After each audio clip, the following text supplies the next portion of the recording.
Okay, let's try something a little ambitious. How about a whirlwind tour of the last 5,000 years of human history? What we're going to do is map out the major ages of civilization and see if we can find the hidden patterns that connect the biggest turning points in our story. But okay, where do you even begin a story that big? What's the real line between that deep ancient past of prehistory and what we actually call history? Well, it turns out it all comes down to one single game-changing invention. And that brings us to our first stop. Before we start jumping through the centuries, we got to get our bearings, Understand the basic tools historians use to make sense of all this time. And there it is, writing. That's the dividing line. And the idea is actually pretty simple. Without written records, what we're studying isn't really history, it's archaeology. Everything before roughly 3300 BCE is prehistory, a period that for humans alone stretches back another 200,000 years. Just think about that.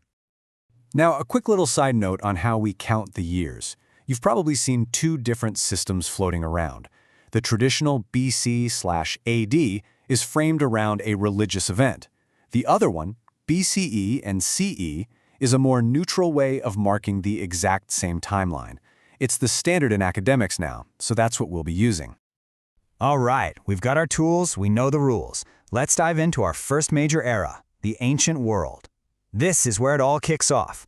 The first cities, the first empires, and the first big ideas that would go on to shape literally everything that came after. So here's kind of the roadmap for this whole period. We start off strong in the Bronze Age, which then hits this mysterious massive wall called the Bronze Age collapse. That's followed by the Iron Age, and then the era a lot of us know, Classical Antiquity, which takes us all the way to the fall of the Roman Empire in the West. Man, the early Bronze Age was just an absolute explosion of new ideas. In places like Sumer, Egypt, and the Indus Valley, all this foundational tech just seems to pop up out of nowhere. We're talking the wheel, the plow, the sail. They're developing advanced math and astronomy. And in Egypt, they built stuff like the Great Pyramids of Giza, things that still blow our minds today. And then, it all just stopped. Seriously, around 1200 BCE, for reasons historians still argue about like crazy. Some blame these mysterious invaders they call the Sea Peoples, others think it was climate change. These huge interconnected civilizations just disappeared. It's one of history's great unsolved mysteries. But something fundamental changed after that collapse. As we move into classical antiquity, the biggest difference isn't just the technology, it's the information. For the very first time, we have people like the Greek writer Herodotus who are actually trying to write down the story of what happened, not just, lists of kings or how much grain they harvested. This is where history, as we think of it, is truly born. And wow, what an incredible area it was. This period laid the groundwork for so much of our world. Over in the West, you've got the birth of philosophy and science, but at the same time, you've got these massive empires flourishing in Persia and India, the first imperial dynasties in China, and linking all these incredible worlds for the first time, the legendary Silk Road. Okay, so after the classical world fades, we enter the Middle Ages. But let's just get this out of the way right now. The popular name for this period, the Dark Ages, is probably one of the biggest and most misleading myths in all of history.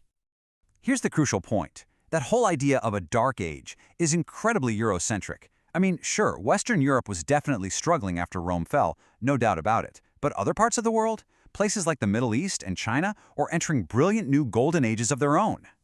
You want proof? How about this? The single wealthiest person in all of human history wasn't a Roman emperor or some modern tech billionaire. Nope. It was Somoza, the ruler of the West African Mali Empire, and he lived right in the middle of this supposedly dark period. And if you want to talk about sheer scale and power, look no further than the Mongols. During the Middle Ages, they forged the single largest connected land empire the world has ever seen. So, yeah, a dark age? I'm not so sure about that. And hey, let's not forget, while all of this was going on the other side of the planet, you had these amazingly complex societies growing in complete isolation. We're talking about huge cities like Cahokia, right here in North America, and the incredibly sophisticated Aztec and Inca empires to the south. All right, let's bring it home. Our final section. How do we get from all of that to the world we're in right now? And the big theme from here on out is just one word: acceleration. The pace of change is about to speed up a lot. So, what kicks off this new, super-fast era? It's kind of ironic, actually. It's a catastrophe. The Black Death was an unimaginable disaster, the deadliest pandemic we've ever recorded. But weirdly enough, the massive social and economic chaos it caused helped clear the way for the Renaissance and a whole new way of looking at the world. And you can just see how things domino from there. The Renaissance in the 1400s, that leads directly to the scientific revolution, which then fuels the Industrial Revolution, and then boom, the technological revolution that we are all living through right now. Each jump is bigger and faster than the one before it. So after this insane 5,000-year tour, what's the big takeaway? Well, if you look really closely at those moments of transition, the Bronze Age collapse, the fall of Rome, the Black Death, a really powerful pattern starts to emerge. It almost always seems to be a combination of these three powerful forces. First, you get a major climate event that puts a ton of pressure on societies. That often triggers the second thing, mass migrations of people. And those huge movements of people, in turn, can create the perfect conditions for the third driver, widespread pandemics. Just think about that combination for a second. Climate change, migration, and pandemics. It's an incredibly powerful trio.